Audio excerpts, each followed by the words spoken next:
Today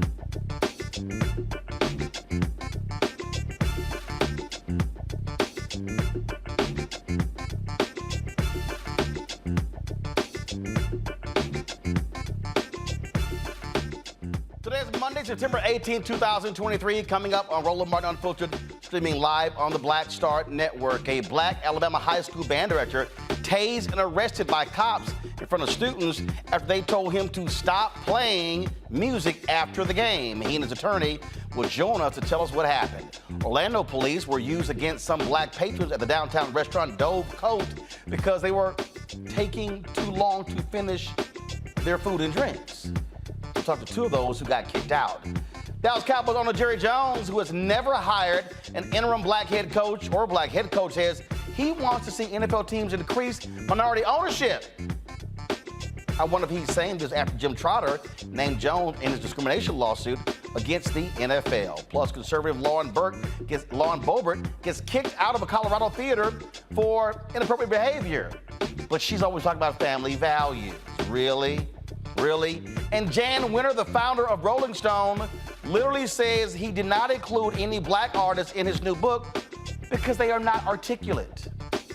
Rolling Stone fires back, and he's been kicked off the Rock and Roll Hall of Fame board of directors. It's time to bring the funk. I'm Roland Martin Unfiltered. On the Black Star Network, let's go. He's got it. Whatever the miss, he's on it. Whatever it is, he's got the scoop, the fact, the find. And when it breaks, he's right on time and it's rolling. Best believe he's knowing. Putting it down from sports to news to politics. With entertainment just for kicks, he's rolling. It's on go, roll, roll, y'all. It's Roland Martin, yeah. Rolling with Roland now. He's funk, he's fresh, he's real, the best, you know he's Roland Martin now.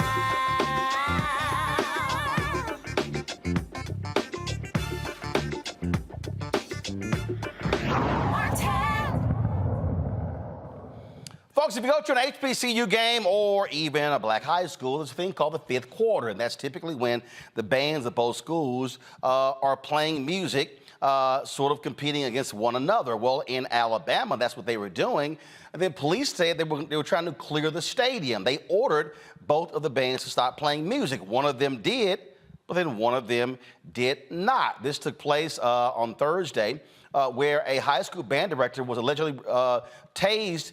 He was tased and arrested for refusing to stop playing. Birmingham's minor high school band director, Johnny Mims, was tased by officers and faces disorderly conduct, harassment, and resisting arrest charges for not stopping his band from playing after the game. Johnny Mims and his attorney, Wanda Lynn Govan, join us right now. All right, so glad to have both of you here. So Johnny, walk us through. Game is over. Bands are playing. Is this common practice for your band and the opposing band? Hi, Roland. Yes, this is a normal practice for bands, and it's across the country, for bands to get together and play, tunes after the game. A lot of the parents and fans of bands, look forward to the opportunity because there's opportunity to showcase just the bands at that particular time. And we were just doing what is just customary for bands to do around the country. So how many songs normally are played, and how long do y'all normally play? It depends. It depends on the two directors of both schools. Usually they'll get together and they'll be communicated ahead of time of how long that would be. A normal song will last no more than maybe 2.5 minutes. I would say 3 minutes is really pushing it. And just in this case, again, both directors got together and said, hey, we're going to do play a couple extra tunes after the game. We're just going to do 3 tunes because, of course, it's Thursday night and we want to get our kids home because we did have, a school following day. But that's the thing that the kids look forward to, is that opportunity to showcase what they've been working on all week. So if you got 3 songs, let's say they go 2.5, 3 minutes each, 2 bands, we're talking a total of 18 minutes. How many songs had y'all played when the cops then approached you and said, stop playing music?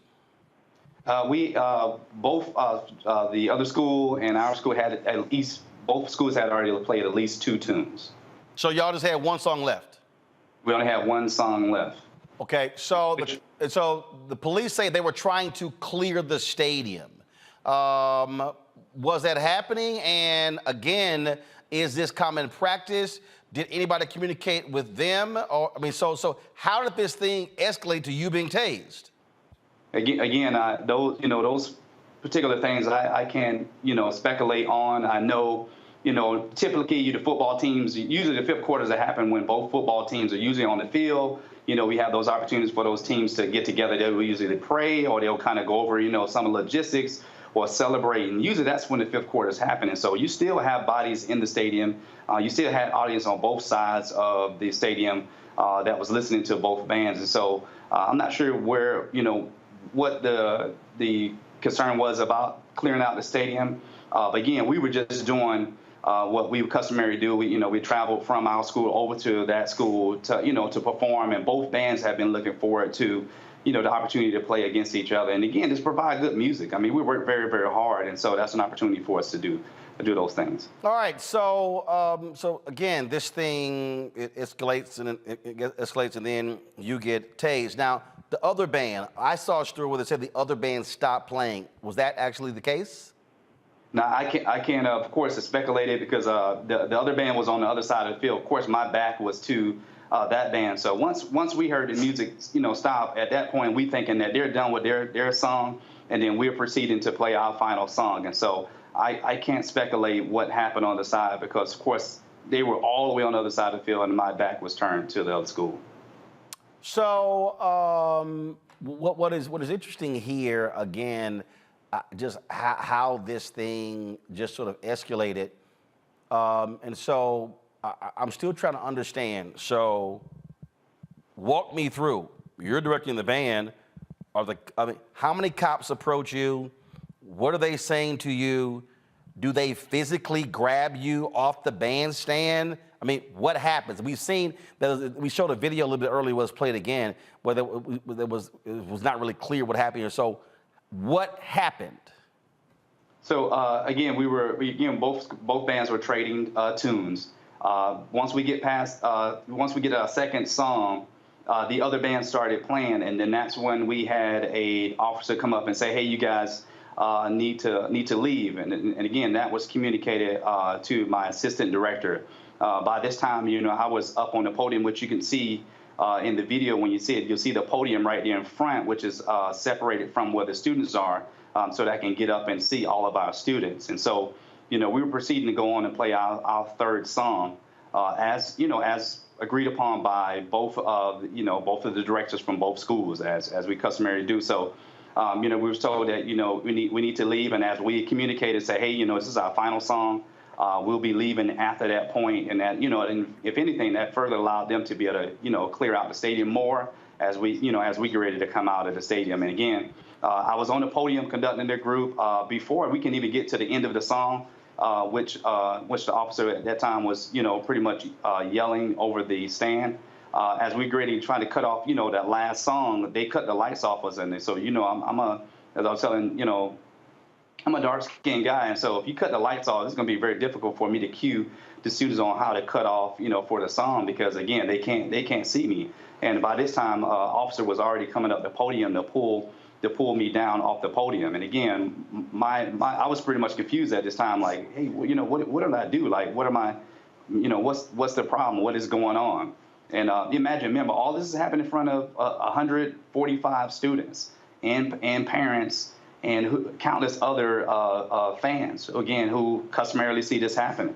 And so my logistics of everything, and to me, I still don't understand today why it should have escalated, because again, none of the songs we play along, that's something that the school that we attended, that's something they do on a weekend, on every week. And so I'm not sure why it escalated to the point it was. And again, my biggest thing was I was just trying as a citizen who does what he's supposed to do. I don't cause any trouble.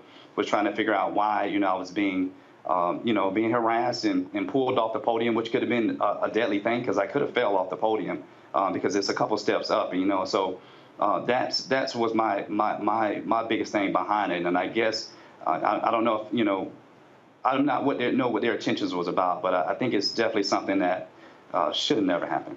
Wonderland, have you communicated with the police, but talk about their actions? Anything like that? I have been in communication with the city attorney. First of all, thank you for having us on tonight, Roland. But I've been in communication with the city attorney, as well as the Alabama Education Association, parents, students, local pastors. And it's been a very long day, but one of the things that we've been doing, or I attempted to do, was gather as much information.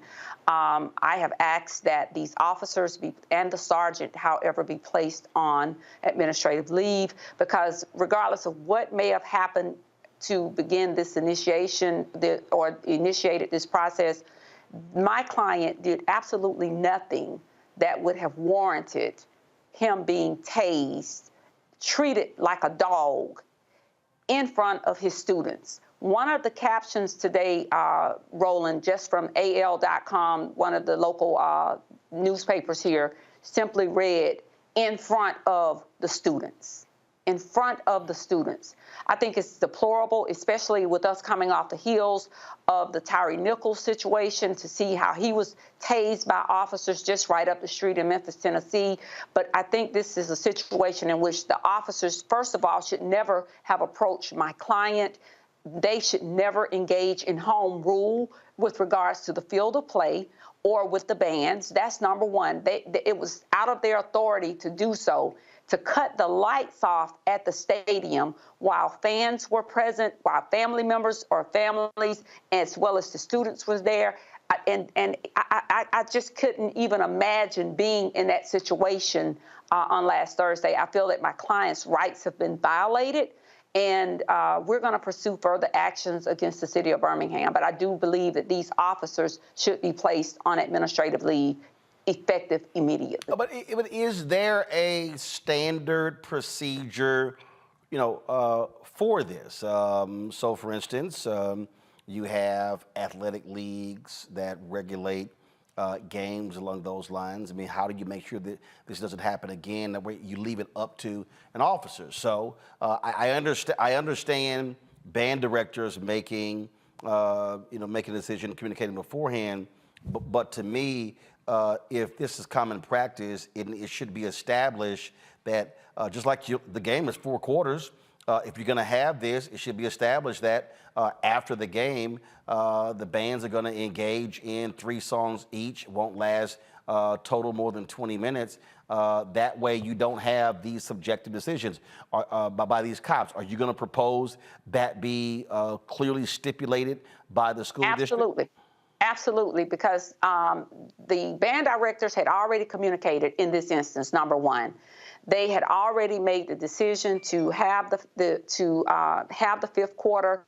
But my concern, Roland, is the actions of the officers, the excessiveness of the process. They should have been in a position on last Thursday to bring about a point of de-escalation. This right here was an overreach by those officers to purposely handcuff my client, tase him multiple times, basically throwing him to the ground. He ultimately ended up at the hospital. This was a matter of the police of Birmingham, police officers and the police force of Birmingham overstepping their bounds. This has never happened before, and it never should have happened this time, but I wholeheartedly agree with you. There should be standards that are written and put in place, but I am more concerned about the violation of home rule. There was no life, limb, or anything as a matter of in jeopardy with regards to public safety. This is bad policing 101 here in the city of Birmingham, which has one of the highest crime rates, murder rates in the country. We just lost a Birmingham firefighter who was killed in the line of duty at the fire station. They've not yet identified the person who's killed them. Every day, Birmingham has 3 or 4 murders per day. Here now, it's become such a common thing that the mayor doesn't even speak on it anymore. Nobody even talks about it. But yet you would take this man, a learned professional in his craft, and basically tase him to the ground, And to the point, he has to be taken to the police officer. It is an embarrassment to the sport. It's an embarrassment to those who participate in the craft of being in the bands. We all know that's what the fans come to the game for most of the time, to hear the music, to see the kids, or whether it's on the collegiate level or what have you. But this instance right here, you've seen the video rolling. You've looked at it enough. I will go tomorrow and look at the body cam. But this, regardless of what happened, what are you charging him with? You should charge him with what you first stopped him for, and that's not a part of the charges. And the reason why is there was no justification for it. All right, then. Well, we follow the case to see what happens next. Wanda Lee and Johnny, we shall appreciate it. Thanks a lot. Thank you. All right, folks, got to go to a break. We'll be back on Roland Martin Unfiltered right here on the Black Star Network. You're watching on YouTube. Hit that like button, folks. Also, become a member of our Bring the Funk fan club. Your dollars are critical for us to do the work that we do. Send your check and money orders to P.O. Box 57196, Washington, D.C., 20037-0196. Cash App, $RM Unfiltered. PayPal, R Martin Unfiltered. Venmo is RM Unfiltered. Zelle, Roland at RolandSMartin.com. Roland at RolandMartinUnfiltered.com. We'll be right back. Next on The Frequency with me, Dee Barnes. Producer, writer, and activist Drew Dixon joins us for an honest conversation about Black women and trauma. Right here on The Frequency on the Black Star Network. I'm Deborah Owens, America's Wealth Coach. And on the next Get Wealthy, you'll meet Jandy Turner, who took her love of sports, expanded her network, and created a thriving business. I settled on developing a golf event planning business, which in and of itself has been very viable for me. One of the things that I've learned from producing hundreds, if not thousands, of golf tournaments is that business gets done on the golf course. All on The Next Get Wealthy, only on Black Star Network. When you talk about blackness and what happens in black culture, we're about covering these things that matter to us, speaking to our issues and concerns. This is a genuine people-powered movement. There's a lot of stuff that we're not getting. You get it, and you spread the word. We wish to plead our own cause. Too long have others spoken for us. We cannot tell our own story if we can't pay for it. This is about covering us. Invest in black-owned media. Your dollars matter. We don't have to keep asking them to cover our stuff. So please support us in what we do, folks. We want to hit 2,000 people, $50 this month, raise $100,000. We're behind 100,000, so we want to hit that. Y'all money makes this possible. Checks and money orders go to P.O. Box 57196, Washington, D.C., 20037-0196. The Cash App is $RM Unfiltered. PayPal is R Martin Unfiltered. Venmo is RM Unfiltered. Zelle is Roland at RolandSMartin.com. This is Essence Atkins. What's the love king of R&B, Raheem Devon? It's me, Sherry Shepard, and you know what you watch. You're watching Roland Martin Unfiltered.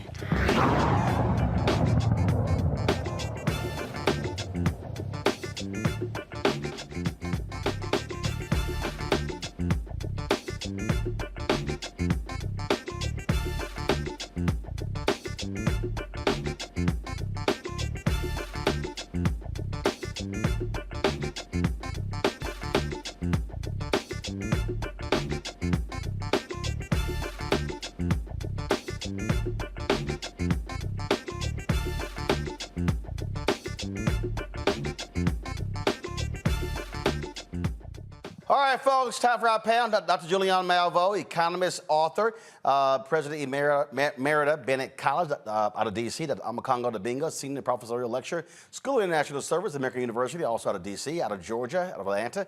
Rita Shannon, former Georgia State Representative. Glad to have all three of you here. We talk about this constantly, Amakongo, and what I'm trying to understand is from the cops perspective, it was Bain's plan. You tase a band director.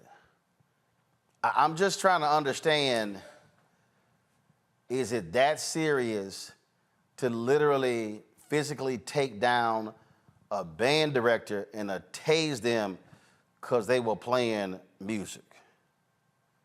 And the short answer, the quick answer is absolutely not. And this is what happens when we continually have issues, situations where law enforcement, police officers are interacting with people just doing their basic work. Their police should have no involvement with any school activities. I mean, if you're there, in terms of breaking up things like a fight or something like that, like a brawl that breaks out or something, but, interacting with the band director like that, he said he could have hurt himself because when the lights went out and the stage that he was on, and as that article said that the lawyer talked about, in front of the kids. I mean, how many instances do we have to see where kids are traumatized for events that they're not a part of, but they have to just witness? And you have people out there who are saying, well, I think the police showed a great deal of restraint. At least he wasn't shot. Like, is that supposed to be our standard right now? The guy, we got to walk away. We got to walk away without a bullet in our spine, and we just want to call it today. Dave, these officers need to be held responsible, and I don't know if there was a situation where the police were already there for security or if somebody called the police in, but these interactions with officers and people, Black people in particular, just doing their everyday job, not robbing a store, not, getting in a fight and arrest, just doing their everyday job. This is where we are seeing serious instances that could have turned out a lot more violent than this. So I'm going to sit there and say, yeah, I'm glad he wasn't shot, but that's not my standard. My standard is officers behaving properly and not traumatizing our children. They have to come back to school this week and deal with this and be in fear over something that should have never happened. I guess for me, Julian, if you're the cop, you're like, again, this is how I still look at it. We've given you an order, stop playing, we need to clear the stadium. And you ignore the order. And we've told you, hey, we've already told the other band, stop playing, we have to clear the stadium. Now, if the band director wants to keep playing, that's when you the cops, you go, y'all hold on one second. When his ass get done, he getting arrested. And then that's what you do. You politely say, you disobeyed police orders. We told you multiple times. You chose to ignore us. You're under arrest. You do it very calmly. No need to tase, any of that. Now, that's on him. Roland, first of all, there's an issue of context. The brother said that the lights went out. That meant that the people could not see him. So if he was trying to band direct whatever with the lights out, he could not have gotten the young people to stop playing the music because they were doing what they do and nobody told them to stop. The decent thing for the police to do, but I use words decent and police mistakenly, but the decent thing to have been done is to let them finish the song. They were going to finish the song and either, as you say, arrest them on the way out or talk to them on the way out. Dude, we asked you to stop. Why didn't you stop? And he could then have said, it was dark, I could not direct my band, and they could not see me. These police have a bad habit of jumping to conclusions, especially when Black people are involved. There's no such thing as the, quote, benefit of the doubt. There's no such thing. And I'm trying to place myself in that stadium. At the end of a game, there usually is a fifth quarter, especially in the South where they love their bands. And so people continue to play. They wind down. They're not going to stay there all night. It was indeed a school night. So what was the harm of letting them finish? And I'm just thinking about what else was going on. Have people really been clearing the stadium? Usually after a game, you and I both know, people sit around and they chitty chat. Oh, they beat their butts or whatever. No one is rushing out of the stadium. They're moving in an orderly, probably slow fashion. And what's wrong with that? I think these police officers totally overreacted. And the sister, the attorney, they should be placed on immediate administrative leave. There should be an investigation. And as Owakongo has said, these are young people who have been traumatized. They saw their leader essentially humiliated, essentially tased and taken to the hospital. What should they hope would ever happen to them? Well, see, the thing for me, Renita, is that, again, when the cops do these things, they end up costing taxpayers not money.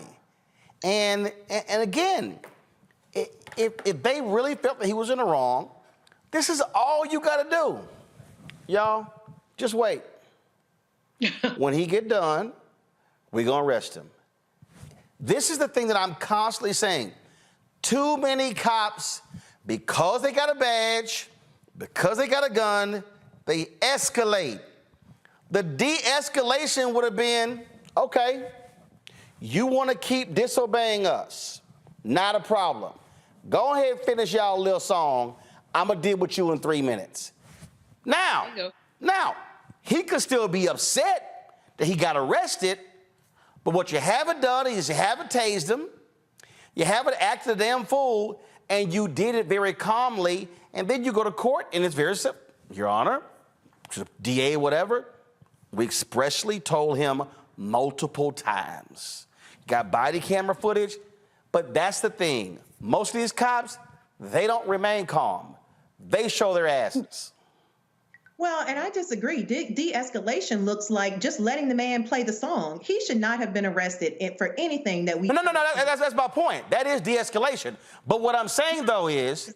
Not de-escalation to have arrested him at all. What I'm saying is the problem is police officers with this attitude of, if you don't do what I say, that in itself is a massive crime, and we're going to use whatever force against you. What was the problem with just letting them play the one song? Process or no process, what should have happened here is police should have said, okay, they asked him to leave, and he didn't. All they had to do was let the school know, because this band superintendent, this band director was from the visiting team, not the home team. So the home team band had already left. So if this really is a problem of them overstaying their welcome, this is something that could have been handled the next day between the two principals to say, hey, we'd like to shut down our field immediately after the game or within 5 minutes. You all overstayed your welcome. Please don't do that again. This is something that did not require any sort of arrest. And it's just even more disappointing to me that once again we see Black police officers being involved in doing the brutalizing, which is exactly what we saw with Tyree Nichols. So I just think that we have to get away from this culture, which is very similar to Jim Crow of, hey, Black people, if you do not do what I say, even in situations where it doesn't even matter, like this one. I mean, it wasn't like the guy was robbing a house. He was playing a song, then we're going to brutalize you and arrest you. Because honestly, I would have been upset even if they had arrested him. Because what is the problem? They're playing a song. This was not some sort of public safety issue where if they didn't leave immediately, people were going to be at risk. It's just escalation for no reason. Yeah, and and again, there's a way you can handle this thing. And a way to handle this thing is very simple in terms of if you do not have an established procedure, if you don't have any of that, it's clear that that's what was needed. It's clear that, you know what, we need to have this so we know how to operate and move in the future. To me, I don't understand it. I don't get why they chose to take this course of action. And it's probably going to cost the city a lot of money. And I'm sure Mayor Randall Woodford is like, what the hell? Why am I having to deal with this nonsense right now? All right, folks, hold tight 1 second. Got to go to a break. We come back. Lots of stuff we want to talk about. Jan Winter, founder of Rolling Stone, showing he's a racist asshole. He literally said that, yeah, I'd include any blacks in my new book because they simply don't know how to articulate. Really? Now he's apologizing. Now he's apologizing. Also, Jerry Jones says he will walk across Texas in order to help minorities become owners in the NFL. After he was named in a lawsuit by Jim Trotter, a former black reporter of NFL Network. Kind of timely, Jerry, kind of timely. We'll discuss all of that right here on Roland Martin Unfiltered on the Black Star Network. Back in a moment. Hatred on the streets, a horrific scene, a white nationalist rally that descended into deadly violence. White people are losing their damn minds. As an angry pro-Trump mob storms the U.S. Capitol, we've seen shooting. We're about to see the rise of what I call white minority resistance. We have seen white folks in this country who simply cannot tolerate black folks voting. I think what we're seeing is the inevitable result of violent denial. This is part of American history. Every time that people of color have made progress, whether real or symbolic, there has been what Carol Anderson at Emory University calls white rage. as a backlash. This is the rise of the Proud Boys and the Boogaloo Boys. America, there's going to be more of this. Here's all the Proud Boys, guys. This country is getting increasingly racist in its behaviors and its attitudes because of the fear of white people. The fear that they're taking our jobs, they're taking our resources, they're taking our women. This is white fear.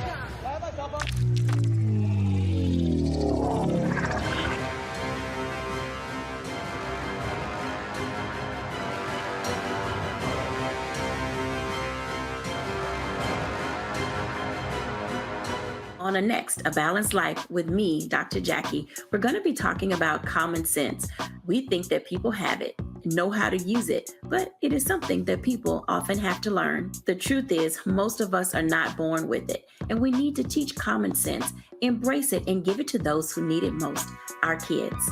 So I always tell teachers to listen out to what conversations the students are having about what they're getting from social media, and then let's get ahead of it and have the appropriate conversations with them. On a next, A Balanced Life with me, Dr. Jackie, here at Black Star Network.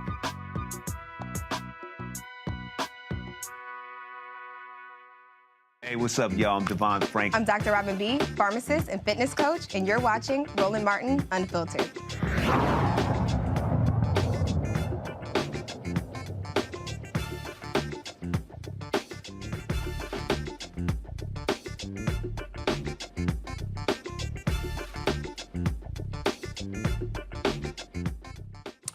Well, ain't this timely? Dallas Cowboys owner Jerry Jones, one of the owners named in Jim Trotter's discrimination lawsuit against the NFL, now says that, you know what, there should be more minorities who are owners in the NFL. Now remember, this is what Jim Trotter quoted Jerry Jones as saying in his lawsuit, quote, "If blacks feel some kind of way, they should buy their own team and hire who they want to hire." Now Jones is singing a different tune. He made some comments to reporters about what he would do and how he is going to work to get more minority owners. Keep in mind, the Washington Post did a big old story on him a few months ago. And, you know, Jerry Jones is literally he is arguably the most influential NFL owner. And he also, huge Republican, conservative, one of those folks who was full of crap when it came to Colin Kaepernick, so-called standing with his players. We all know now that that was nothing but a PR move. And so now Jones, and he's still denying that he was somehow involved, that he made this comment just the other day, but that's what you're seeing.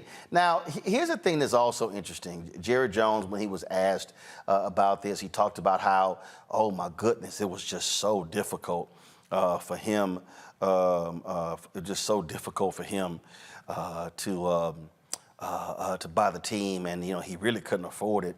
And then actually what he said is he would carry Magic Johnson piggyback, walk across Texas to get more black NFL owners. Let me see if I can pull this story up about in the Fort Worth Star-Telegram. Let me see right here. So here is the, give me 1 second. I just want to show y'all. Here we go. Let me find this comment. So go to my iPad. In this piece, they're talking about the fact that the NFL has no black majority owners among its 32 teams, only 3 black head coaches, 60% of the league black. Spent a lot of time talking to them, showing them and talking to them about how they could get in the NFL, Jerry Jones told Clarence Jones of the Star-Telegram. Multiple ways to address inequity, multiple ways to go do it. And certainly I would think about one way is to try to work to get ownership improved in the minority area. And I'm all for it, and I do it. I work at it.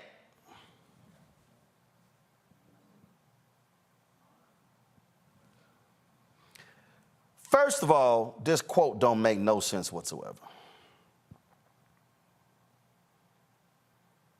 Don't make any sense whatsoever, okay? Makes no sense. Now, again, this is the article. Go back to it. Jones understands the financial hurdles that have impacted blacks from gaining ownership, most notably the rising cost of NFL franchises and league rule that a majority must put down 30% of the cost. Nobody got in on a wing and a prayer any more than I did, and I really couldn't afford it. But I got into it, and as we look and see, we do see the qualified potential buyers out here that can get involved, and that's one way. You know the financial hurdles for everything that's gone up, but percentage-wise, there are qualified people out here. If they aren't here this minute, they're on their way because that's what's happening in this country. And many of the people that recently have gotten involved in the NFL might not have been able to do it 20 years ago. So continuing to share thoughts and ideas with other people about being involved and from the ownership is something that I can speak to. He brings up Magic Johnson. Of course, who's a part of the Washington Commanders ownership. He goes, quote, Magic is a great ambassador, and I carry him piggyback to get him in the NFL. Jones says it's very important to have continued dialogue and discussions about diversifying the NFL's ownership rules, ranks, and believes his comments to Trotter were misrepresented. It's very important. We want that. We work at it. Really, that was the intent. My intent when we were talking, and I regret that with Jim, I really do, because he's a friend. I love the National Football League. I love football. And if we can improve it by having people that aren't in ownership today, I'll walk across Texas to do it.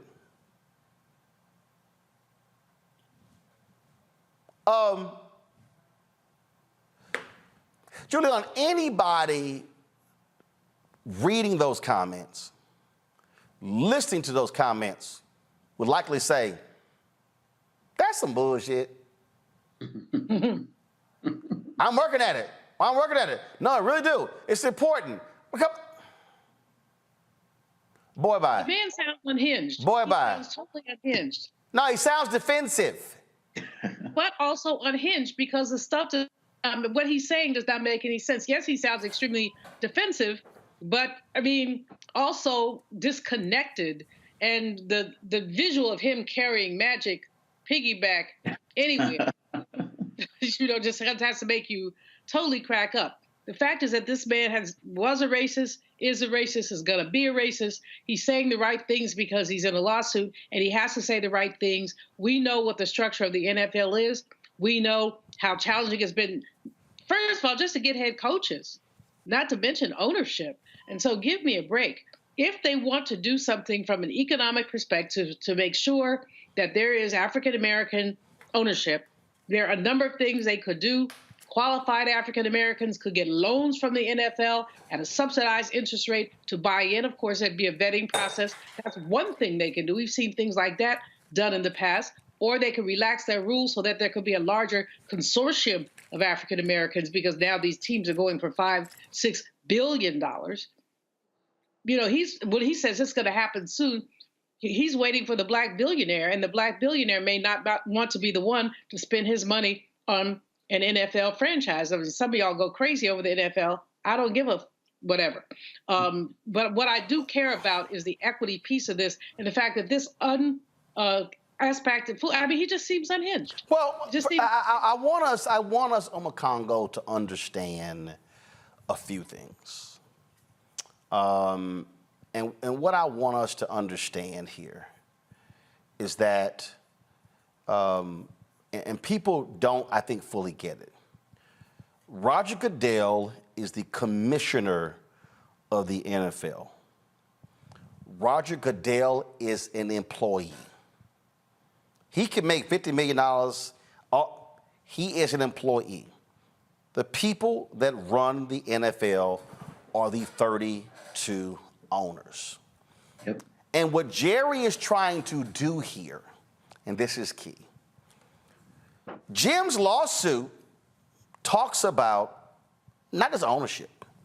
Jim's lawsuit talks about lack of black executives in the NFL, lack of black executives at the NFL network. And so, and this is why I want people to understand, don't fall for the banana in the tailpipe. Jerry wants us to now reverse field and go, oh, here's what Jerry is going to do for owners. The quote that Jim quoted him was, if y'all want to see some changes, go get your own owners, and then they can go hire who they want to hire. Mm-hmm. So Jerry knows there are not going to be any black NFL owners. He knows this. Y'all, the Commanders, the Broncos, NFL franchises are now going for $5 and $6 billion. Let's just say $5 billion, okay? You got to put up 30%. That means you, black man, black woman, you by yourself, you got to put up or show $1.5 billion. Yep. He knows the game.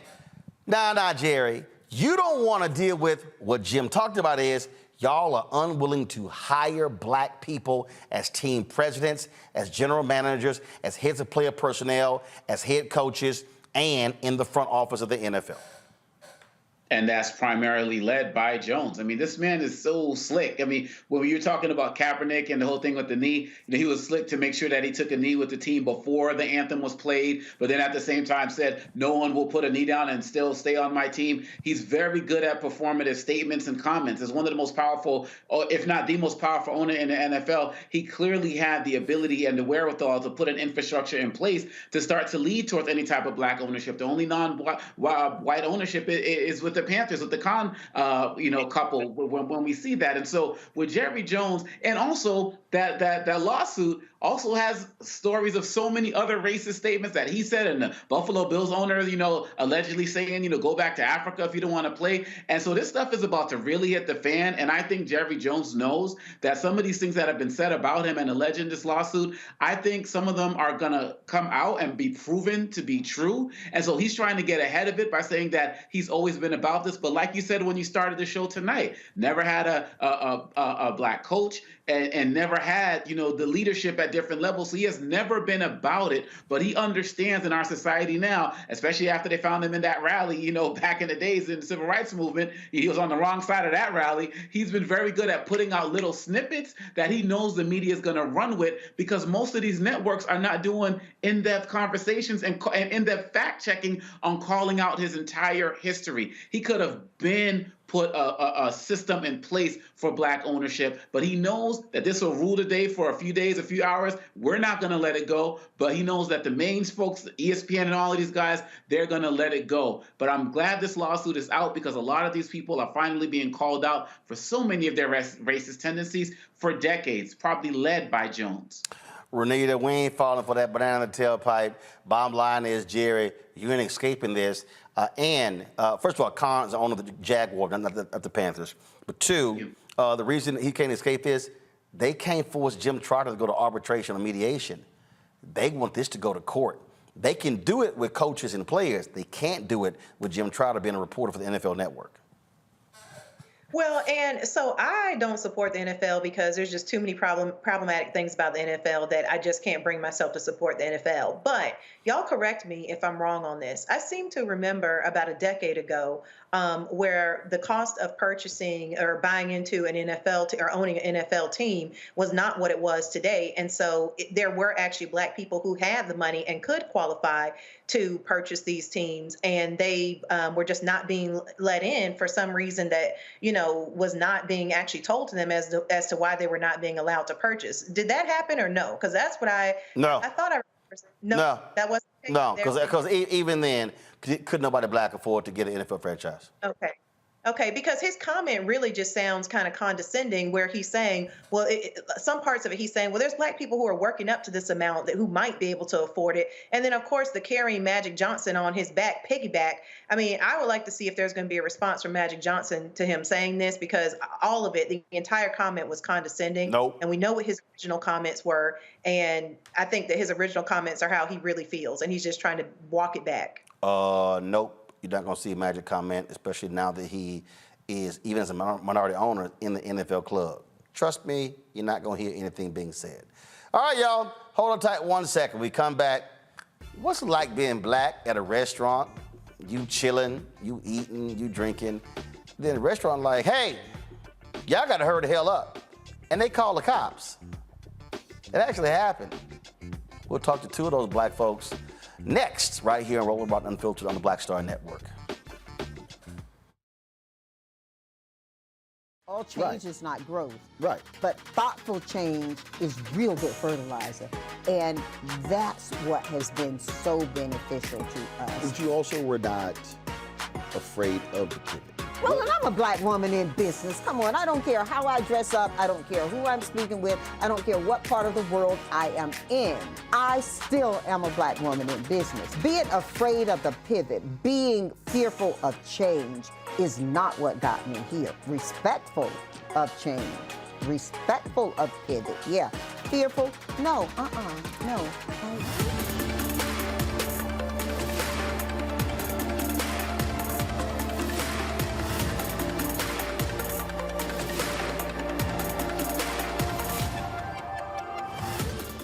Next on the Black Tape with me, Greg Carr.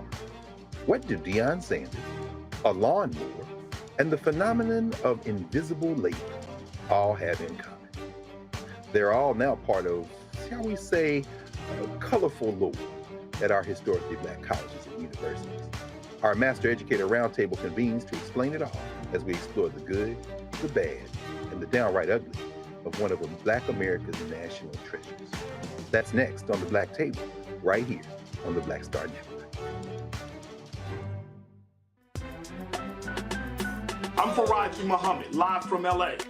And this is The Culture. The Culture is a two-way conversation. You and me. We talk about the stories, politics, the good, the bad, and the downright ugly. So join our community every day at 3 p.m. Eastern and let your voice be heard. Hey, we're all in this together. So let's talk about it and see what kind of trouble we can get into. It's The Culture, weekdays at 3, only on the Black Star Network. Hey, it's John Murray, the executive producer of the new Sherry Shepherd Talk Show. This is your boy, Earthquake. And you're tuned in to Roland Martin Unfiltered.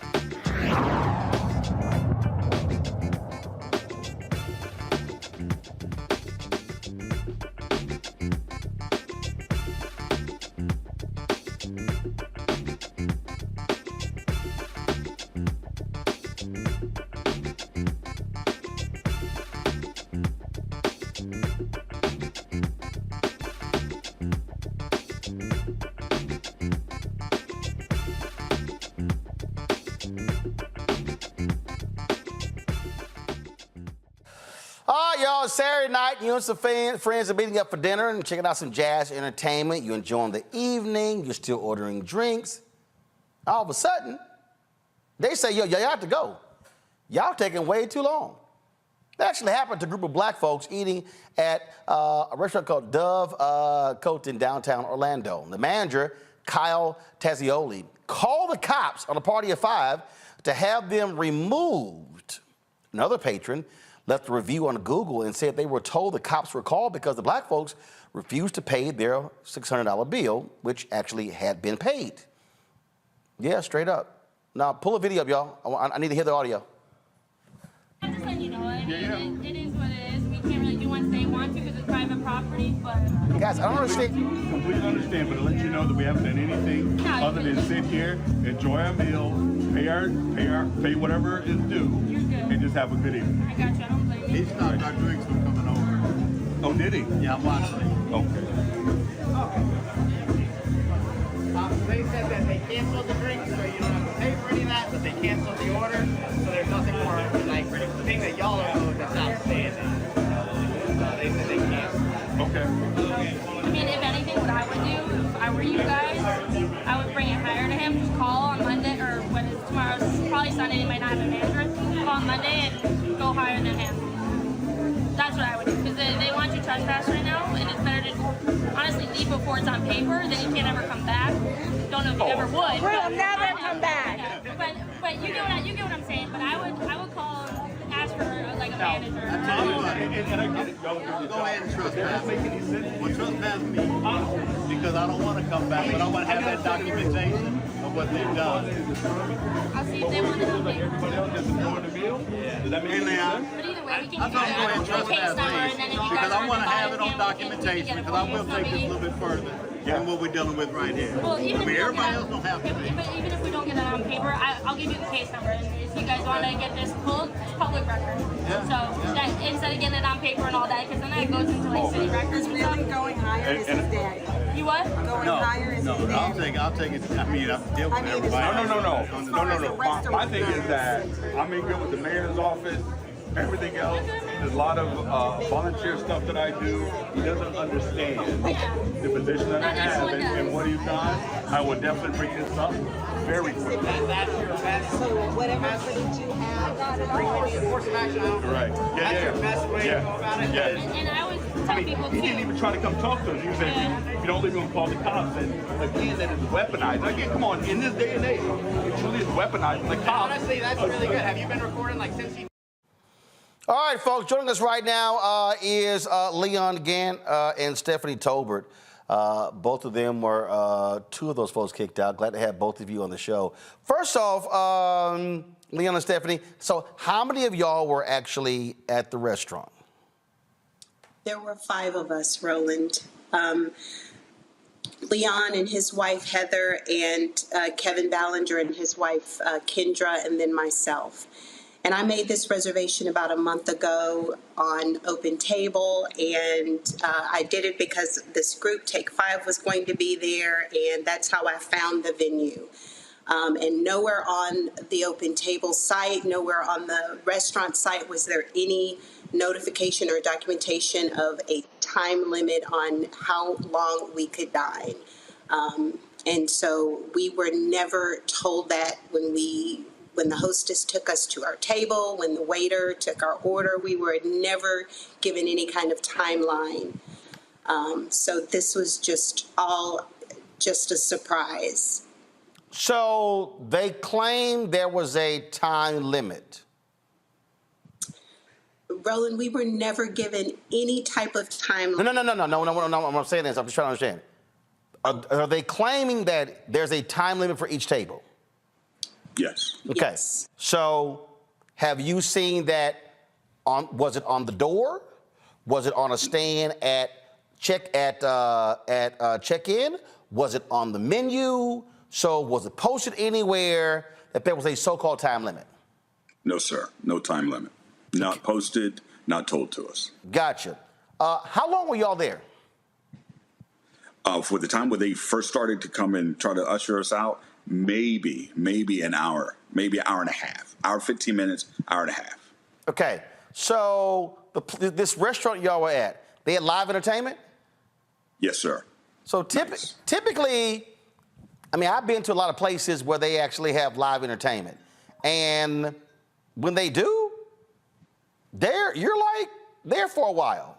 You're like 2.5, 3 hours because of live entertainment. Right. This, I am perplexed. Now, we did reach out to the owner, and we sent them an email.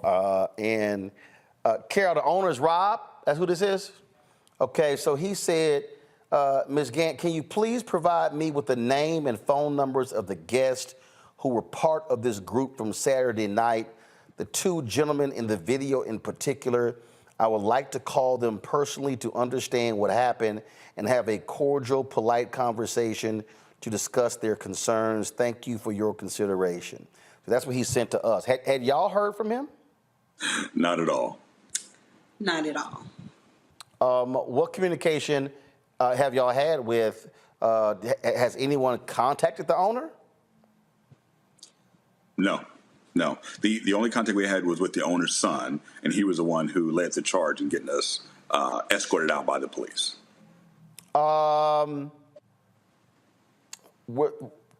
So were y'all actually escorted out? Well, I can tell you this, Roland. The police were very cordial. They were very nice. They even said to us that we will walk out first so that it doesn't seem like we are escorting you out. However, because this is a private organization, we had to leave. But they were very nice. They said that we will walk out first so it doesn't seem like we are actually escorting you out. I'm just, I mean, again, and let me be real. Look. I know of some restaurants that are extremely busy, where they have reservations, and they flip those tables. And I know some places, like I say, that are highly successful restaurants that actually do this. But what's crazy to me is for a manager to say this, and you literally have it nowhere posted anywhere, and it seems as if you just sort of made it up. And the other thing is this here. There are date stamps on receipts. When those waiters put orders in, there's a time stamp on it. So y'all are able to show from the moment an order was placed and to when you get your receipt, how long you were there. Yes. Yes. What's your plan going forward? I can tell you this. First of all, it's an honor being on your show. So thank you very much for covering this. What I have done, I reached out to some of the contacts that I have here in Orlando, and they're giving me a list of attorneys that I'm going to contact. I also have some connections into the mayor's office, and I know of one very good friend who's in charge of the discrimination department for Orlando. I've already sent her an email. I'm sure she's going to get back to me tonight. But for me, the end result is I would like a formal apology, number one. I would like our money returned. And then, because I have my mom here, and I was talking to my mom about, again, she grew up in Alabama and Jim Crow, and explaining this to her. And she was like, you know what, they really just tried to take your dignity. So what is the price of your dignity? And really, there is no price on that. But I truly, I want to make it painful for them. For, again, you're talking about 5 professionals, 4 of them Black, successful, and just that humiliation, embarrassment. And later we found out that manager's son went around and told everybody that we were being escorted out because we couldn't pay our bill. So wow. Yeah. It was just very humiliating, Roland. I mean, at the end of the day, when we walked out to wait for the valet for the car, there was another family that had been approached by the event coordinator that they needed to leave as well. And we didn't get them on camera, but so this isn't something that was just isolated to us. There were some other Black families that were impacted, and they were celebrating their dad, the husband's birthday. It was just no excuse. Again, we deal with these stories all the time. And unfortunately, this is what I always say, it is the reality of what it means to be Black in America. Keep us apprised of this case and what happens next. And our Carol, my producer, will be sure to forward y'all Rob's email and phone number, the owner, so y'all can have that conversation. Awesome. Roland, thank you very much. I appreciate the time. All right, appreciate it. Thank you so very much. You know, Renita, this is, I mean, we do these stories all the time. And it's just, and this is what people don't understand. It's hard being Black in this country, and you just trying to go enjoy a meal and some damn jazz, and you still got to deal with some BS. Absolutely. The point you're making is the point that everybody should see from this, which is that Black people in society always have to be on guard. You can't even just go out to dinner and enjoy jazz music because you run the risk of being put out of a restaurant because you are Black.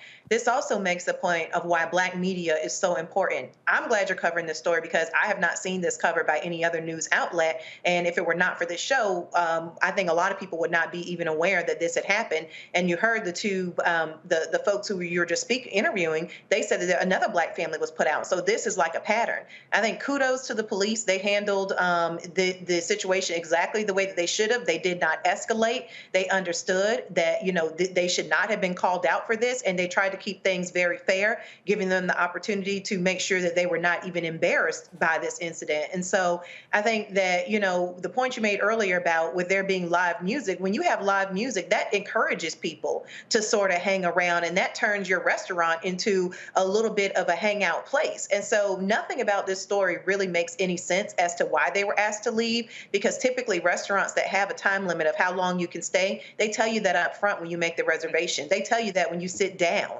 And as you heard from the guests, they said that they were not informed of any of that, and we know why they were asked to leave. Congo.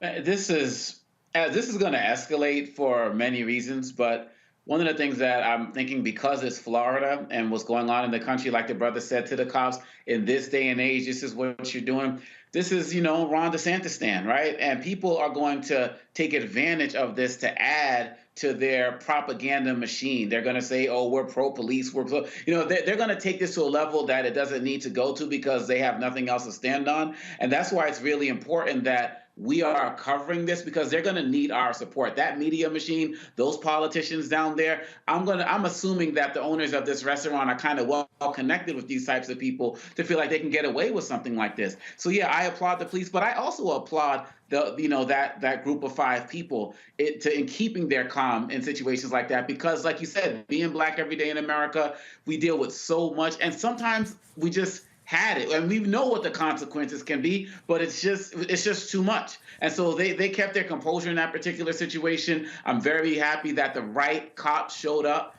Cops with de-escalation training, kept their hands on their, vest the entire time, because all it could have taken, I think there were about 3 or 4, maybe 4 or 5 cops there rolling. All it could have taken was one wrong cop, and we could have had a situation just like we were talking about in the Alabama story at the beginning of the show. And so I'm grateful on all of those fronts, but we shouldn't have to just be grateful for that. You know what, Julian, there's some people, I see the comments, they're like, well, why we always be the calm one? But see, this is one of those situations why you sit there and you say, you know what, we're going to be real calm because y'all ass is going to be cutting a check. I have a notoriously bad temper. And no, really? Yeah, really. And so I was talking with my therapist actually, it was about a year ago, because something occurred on my campus and I kept my cool. And because she said, when you go off on people, you become the story. When you walk away, they become the story. And actually, one of my colleagues asked me at a brunch if I ordered the fried chicken. And I was about that far from going off. Instead, I was just like, do you know that the provost's office ordered the food? Then the food comes back with, but I saw you eating fried chicken. So I just put my hand up and walked away. But then when I was coming to Congressional Black Caucus, it was right before caucus, I was on the red eye and I was crying. I mean, I wasn't crying, sobbing, but tears were rolling down my face. And I said to myself, girl, what's going on? Went and looked in the mirror and said, you mad because you didn't go off on that Maryland farmer. So I ended up coming to my house in D.C. and writing that fool an 800-word memo that tore him about 5 new ones. I said, who are you? Buzzy Zoller, and I'm Tiger Woods. Dr. Meyer says, when people tell you who they are, believe them. Oh, I went on. It was vintage. That was on a Wednesday. He quit on Friday. In the middle, HR had called. Everybody had called. But I don't like being the calm one, but sometimes the calm one is much more effective. So this brother, those 2 that you interviewed, they were perfect. But these are Black professionals who are used to going out on the town, listening to some music and just kicking back. I've been to restaurants that have a time limit, but they tell you when you sit down, the next seating is at 8 o'clock, which is y'all got to be up out of here in a few, by 7:45. But they tell you, you don't just pull that like a rabbit out of a hat when you think there are too many Black people in the restaurant that day. I hope the brother, and I like the way he's going about it, very orderly. I hope that he sues. I hope that he gets, here's something ironic though, Roland, real quick. This very restaurant, they tried to shut them down a couple years ago, and they filed for discrimination with the city. They said they have been discriminated against when, for some reason, some zoning reason, they were trying to be shut down. So they know discrimination. They've experienced it, and they have chosen to practice it. And not only shame on them, but with anybody in Orlando, don't go there no more. This is a perfect boycott opportunity. Yep. Oh, absolutely. And I think that, and this is one of those things, and let me remind people, y'all have heard me quote this on many occasions. If people would actually go back and read or listen to Dr. King's speech on April 3rd, 1968 at Mason Temple, Dr. King said point blank, we are not going to patronize places that do not respect us. And remember, Dr. King also said, remember he said, Jesse, what did you call it? We're going to redistribute the pain. So everybody who's listening, I want you to understand what that phrase, redistribute the pain. So, for the black folks who were sitting at that table, who had to suffer the indignity, when you hit them in their pocketbook, and then when you tell other black folks, don't show up here, and then when you force them to apologize, you have now redistributed the pain. So to Julian's point, when we talk about lashing out, I get lashing out. I get when you're angry and you're ticked off and you want to jack somebody up. But there are also other times when you sit there and go, y'all don't worry about it, we good, because y'all ass is gonna be paying. Mm-hmm. See, it's real simple. I've dealt with crazy folks at airlines who acted a fool and who get smart with me, like the white woman in Las Vegas at the United Airlines counter, who said, oh, please call the CEO's office. I was like, oh, boo, trust me. I said, oh, boo, trust me. You will be hearing from the CEO's office when I get done with you. Now, I could have showed my ass, but I wanted her to understand, oh, no. You keep typing on your little computer there, whatever little report you typing up. Trust me, there's going to be a problem on your end when I'm done. Absolutely. And so what's the name of this restaurant again? Let me see. Hold up. What is it again? DoveCote. I wrote it down. Yeah, DoveCote. DoveCote. So DoveCote. So if you're in Orlando, I see no reason why you should drop by DoveCote until Rob. So what's his name? Rob, Bob. What's his name, Carol? Okay, so so this is what I want here. So Rob, I know you watching. So Rob, you're gonna need to meet with the 5 of them, and y'all gonna have to come to an agreement. And then Rob, my advice, you're gonna need to come on this show to also explain to black folks then how you gonna fix this problem, how you gonna deal with your son. Because frankly, Rob, if we break this down and the waitress and everybody else start talking, your son should not be managing anywhere near that restaurant. And you need to be dealing with your son in some serious classes on how to actually be a manager. So I can't wait to see what happens next, and we'll be looking forward to it. So again, I want to thank our guest. We're going to go to a break. We come back. We're going to talk about racist Jan Winter, Rolling Stone. He said he couldn't find no articulate black people talk about music. He need his ass whooped too. We'll be back on Roland Martin Unfiltered on the Black Star Network.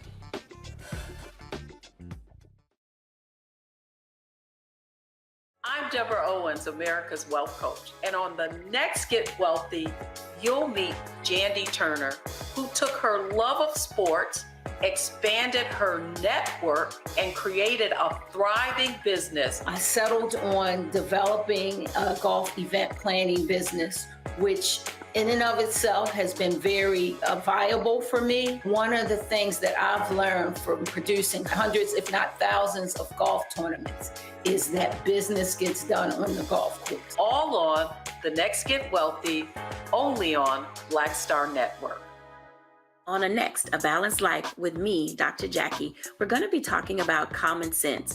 We think that people have it, know how to use it, but it is something that people often have to learn. The truth is, most of us are not born with it, and we need to teach common sense, embrace it, and give it to those who need it most, our kids.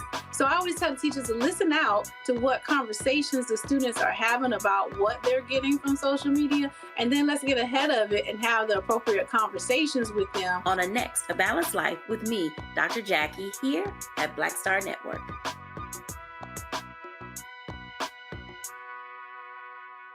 Next on The Frequency with me, Dee Barnes. Producer, writer, and activist Drew Dixon joins us for an honest conversation about Black women and trauma, right here on The Frequency on the Black Star Network.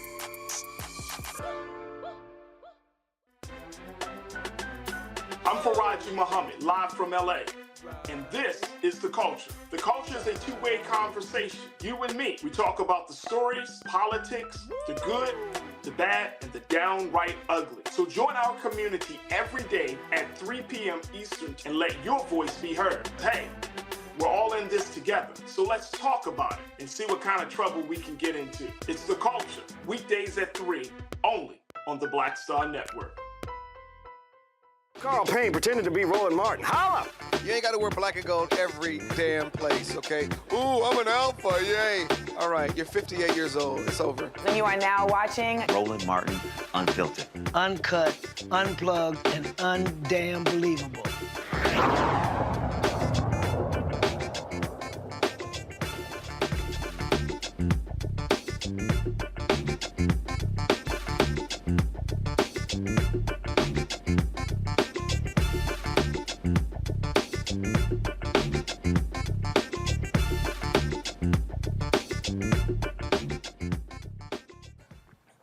If you're wondering, how could some people so-called be down, but then show they some racist assholes? All you gotta do is wait for them to start talking. So the founder of Rolling Stone magazine, considered the Bible of the music industry, Jan Winter, has a new book coming out where he talks about some of the best musicians of all time. The book is called Masters. It highlights the contributions of only white male artists. Now, Winter was interviewed in the New York Times about his book. And this is actually what he said to the New York Times.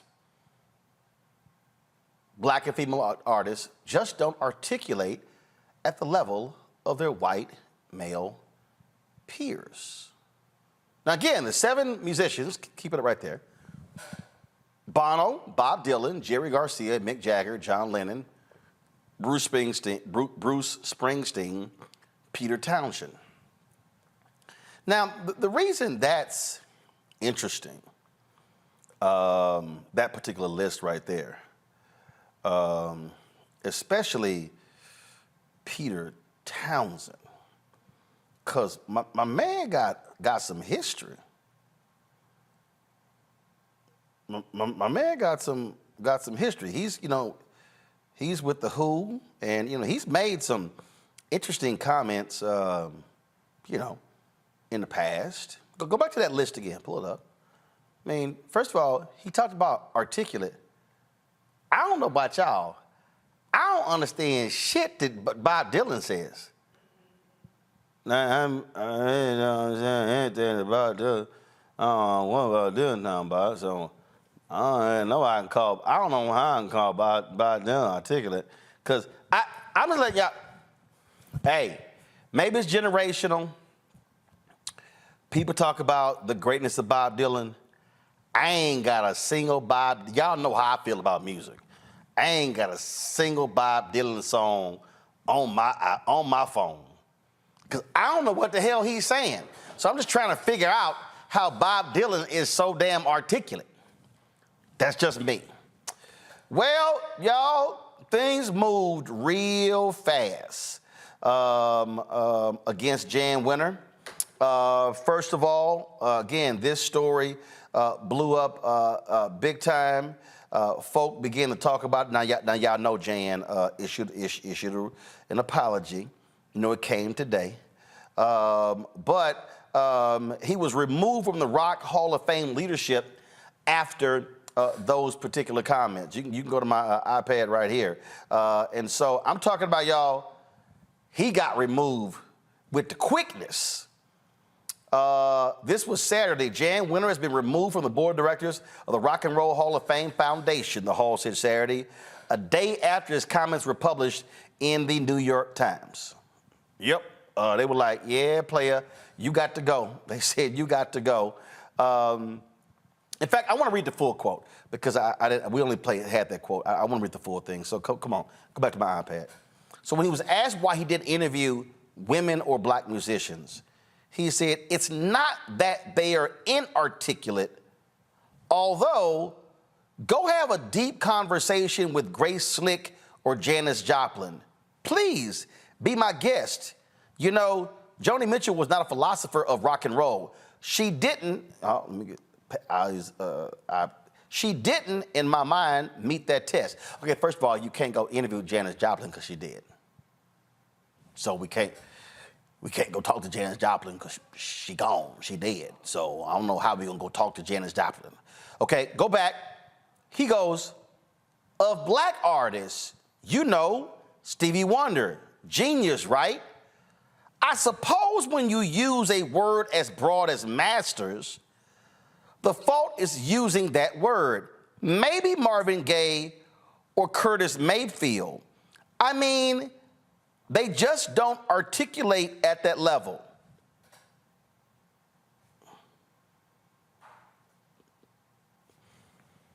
So he's saying that a Marvin Gaye or a Curtis Mayfield or even a Stevie Wonder, you couldn't consider them masters of the craft?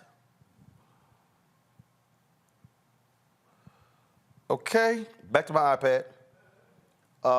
Winner, through his publisher, apologized. In my interview with the New York Times, I made comments that diminished the contributions, genius, and impact of black and women artists, and I apologize wholeheartedly for those remarks.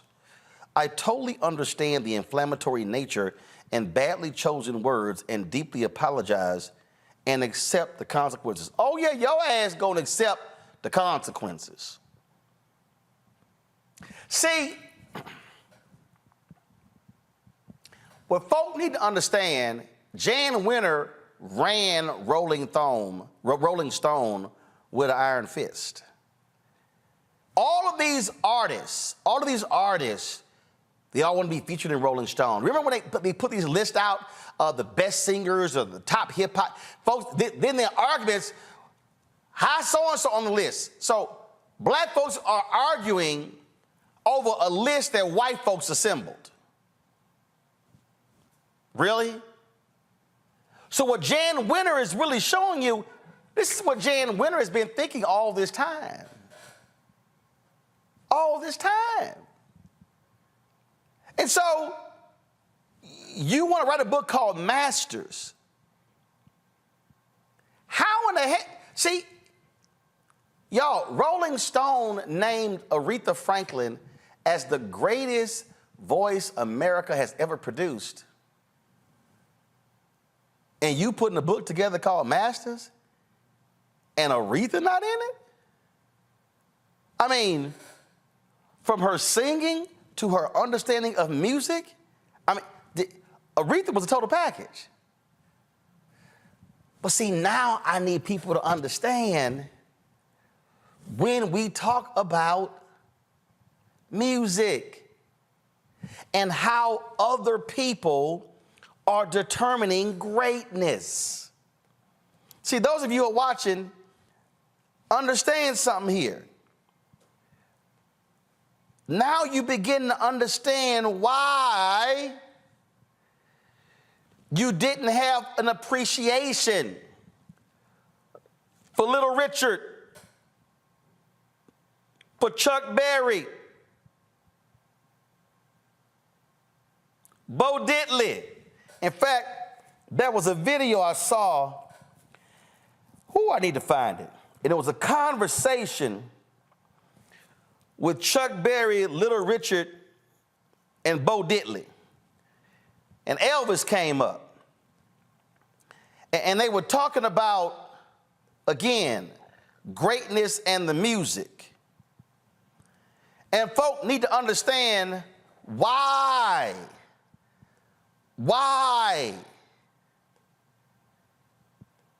Elvis was called the king of rock and roll. Because you had white folks who were deciding that. And they were not going, even black folk created all of this stuff. They were never going to give black people the credit for them being geniuses. And Jan Winter makes this comment. Y'all find that clip for me. I'm still looking for it as well. In fact, y'all might have remembered when Little Richard was at the Grammys. And this actually happened at the Grammys in 1988. Watch this. They take everything I get. They take it from me. He can't get that, though. All right, now. Wait a minute. Look at their hair. I used to hide Easter eggs in mine. Look at it. Now? Shut up. The nominees for the Best New Artists are... Oh, you all sure you want me to say that? I didn't have nothing to say. I thought I wasn't going to say nothing. And the Best New Artist is... me. I have never received nothing. You all ain't never gave me no Grammy. And I've been singing for years. I am the architect of rock and roll. They never gave me nothing.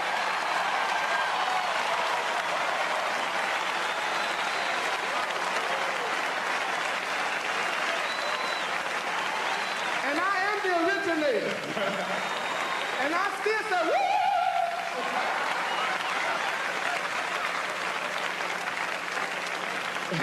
And the winner is still me.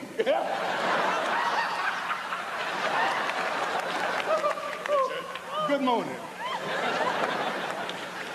I had to get that in. Being a Brian Drew from Georgia, I had to tell it too. So, the year they actually gave Little Richard a Lifetime Grammy, he wasn't allowed to accept it on stage. I remember that year. I remember taking a shot at Little Richard, and he almost didn't go to the award ceremony. So I'm saying all of this so you could understand a Jan Winter and the BS that he was doing here. And it just speaks volumes on Congo in terms of how they refuse to accept the greatness of black people. And then a Jan Winter writes a book called Masters and only includes white men.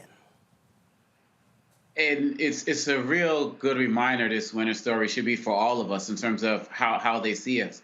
When you look at, Rolling Stones founded it in 1967, and when you talk about people like Aretha Franklin, and you talk about Stevie Wonder, 25 Grammy Award winning Stevie Wonder, by the way. So we can talk about their artistry, but also their activism and their voice in terms of what they've meant for our people. And one of the other things we have to be mindful of is, how is it that Rolling Stone still stayed at the top when it's also been revealed that Winter was letting the people that he interviewed edit their own interviews, edit their own stories? You know, Lennon, Mick Jagger, like these different folks. Is that journalistic excellence? So we have to be very mindful of who we're looking for approval for. Do we care more about the Grammys and this or the Image Awards, right? We can't keep looking for other people to evaluate us and rate us at the level that we know that we are at. And I'm thinking about all of the people who should have been inducted into the Hall of Fame who maybe died or didn't get the recognition that they should have because somebody like this man was at the helm. And he's just one of many. He's the story now, but we know that there are many like him. And quite honestly, at the end of the day, when you think about what he said and what he's been able to get away with for so long, this has to be a wake-up call for us to judge ourselves, to respect ourselves, to call our greats the greats as we know them, and not let these other folks control the narrative. And I really would be disappointed if people continue to look at the Rolling Stone as the standard, given this situation and given this story and what else has come out. Because the clearly racist comments that he's made has definitely been part of his Rolling Stones platform over the years. And just to let some black people come in and make some lists that go in his magazine, like you said, Roland, it's not enough. Our reaction to this is going to matter more than what he has done. But the thing that I'm always talking about is white validation. And frankly, I don't need Jan Winter to validate black people. But what you're not going to do is say who's inarticulate. This was the Ray Charles interview with Bob Costas where Elvis Presley came up, and Ray Charles is on the money. He appreciates more different kinds of music than you. That's obvious. But did you feel at the time, in the 50s, early 60s, a resentment of some of the white performers who were copying R&B stuff and selling more records than you and your contemporaries were? I just didn't object to it. I just felt that the music it wasn't that good to care about. That sounds terrible, doesn't it? But I'm being honest with you. Maybe some exceptions, though. I mean, Elvis was a talented guy. Well, okay. Not necessarily. You know better than I. Yeah. Let me ask it differently. How good was Elvis? What Elvis did, he caused a lot of the populace, if you want to, and usually when people say populace, they usually mean white people, to start listening to a lot of music that normally they wouldn't have been listening to. I guess I'm going to lose at least about a third of my fans right now. But to say that Elvis was so great and so outstanding, like they say, he's the king. I got in trouble because one guy asked me this question, and I said the king of what, and he got mad at me. You see, I don't think of Elvis like that because I know too many artists that are far greater than Elvis. I think Elvis person came along at the right time, where he was a white kid that could do rock and roll or rhythm and blues or whatever name you want to call it, and the girls could swoon over him. Nat Cole got in trouble in Alabama when the women swooned over him, got put out of town. And black people have been going out shaking their behind for centuries. And what the hell's unusual about that shaking their hips and stuff? And that's all Elvis was doing, was copying that. And he was doing our kind of music. He was doing the Willie Mae Thornton, Jailhouse Rock. That's black music. So what the hell am I supposed to get so excited about, man? But I think all this stuff about saying he's the king and he's the... it's a piece of bunk. Sorry.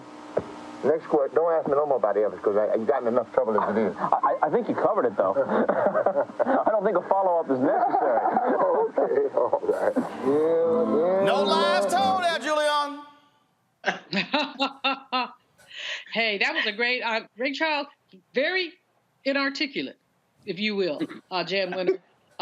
He laid it out with something we all know, talked about the black community, just like Little Richard, all the time, about how our music has been copied. They get the awards, and we don't get the recognition. But I'm with you, Roland. Who gives a you-know-what about what white people think and how white people feel and who they're rating as the greatest? We know what the greatest is, and the record sales often reflect that. You don't see a lot of record sales for some of these pretenders and others. Jan Winter, however, what the comment he made to the New York Times really does speak to where he's been coming from all this time. As you say, he ruled Rolling Stone with an iron fist. He determined which writers were published. He determined who was interviewed. He chose who to lift up and who to ignore. And now he's telling us why. Because he didn't think much of black people or women. Now, white women need to have something to say about this as well, because how dare he, kind of put down these white women who I happen to think of as relative icons. Again, Aretha be my goat. So many others. Nina Simone, my goat. Of course, that's not rock and roll, but that's just truth and truth. But in any case, he's shown us who he is. And Doc Meyer always says, when people tell you who they are, believe them. And so the Rock and Roll Foundation acted appropriately and swiftly, and he does not need to be associated with anything that has anything to do with rock and roll. I don't believe in cancel culture, but I believe in silencing fools, and he has proven himself to be a fool. Before I get this final comment, I did find the clip. This is Bo Diddley, Little Richard, and Chuck Berry. And if you thought Ray Charles was lit, check these three guys out. You know the only song that I ever tried to sing of his is Maybelline. I get first the Cadillac up on the hill and that. And then you let it go on up the hill by itself. No, it went.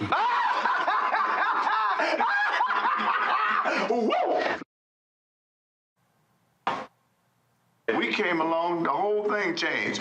All of a sudden we became a no-no. What is this? This is devil music.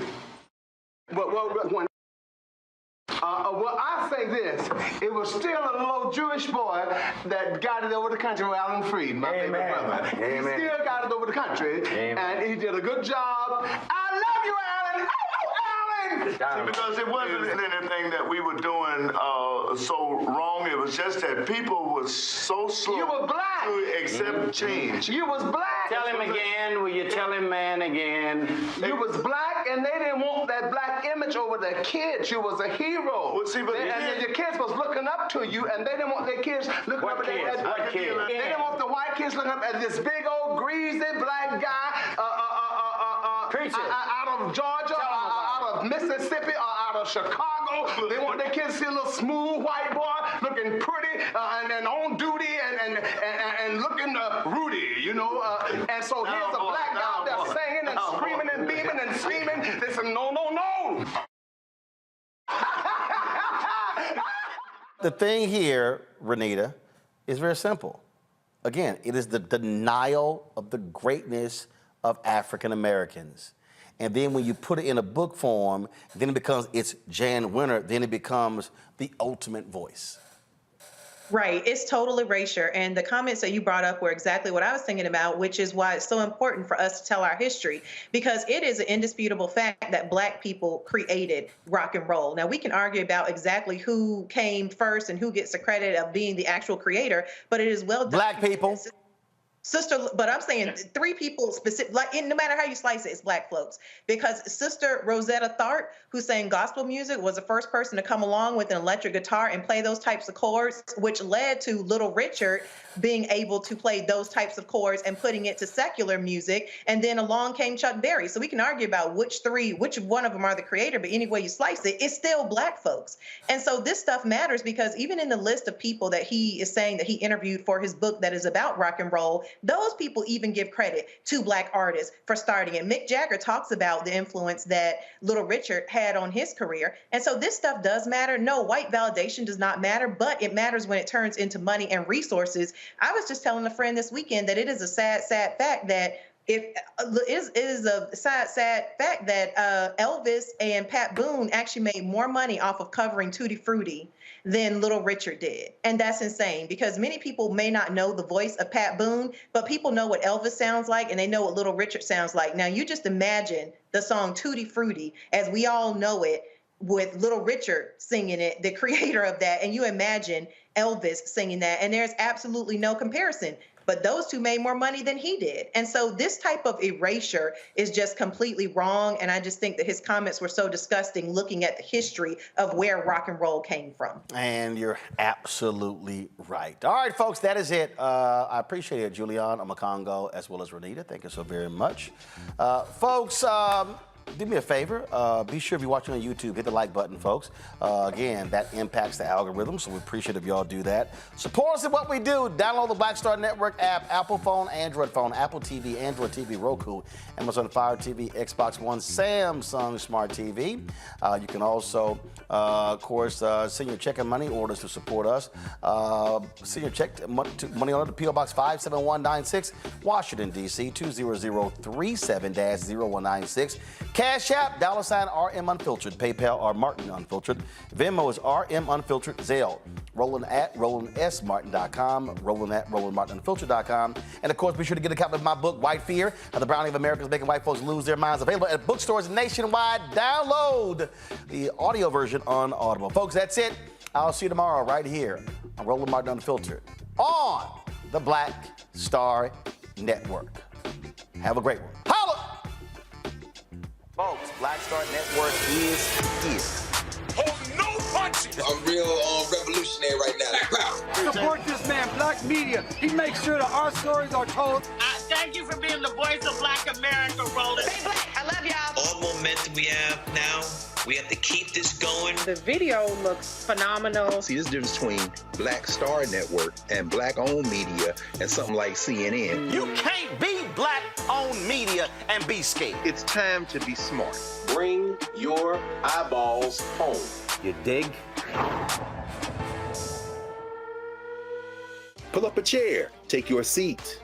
The Black Tape. With me, Dr. Greg Carr, here on the Black Star Network. Every week, we'll take a deeper dive into the world we're living in. Join the conversation only on the Black Star Network. Hi, I'm Dr. Jackie Hood Martin, and I have a question for you. Ever feel as if your life is teetering and the weight and pressure of the world is consistently on your shoulders? Well, let me tell you, living a balanced life isn't easy. Join me each Tuesday on Black Star Network for A Balanced Life with Dr. Jackie. We're all impacted by the culture, whether we know it or not. From politics to music and entertainment, it's a huge part of our lives, and we're going to talk about it every day right here on The Culture with me, Faraji Muhammad, only on the Black Star Network. I'm Deborah Owens, America's Wealth Coach, and my new show, Get Wealthy, focuses on the things that your financial advisor and bank isn't telling you, but you absolutely need to know. So watch Get Wealthy on the Black Star Network.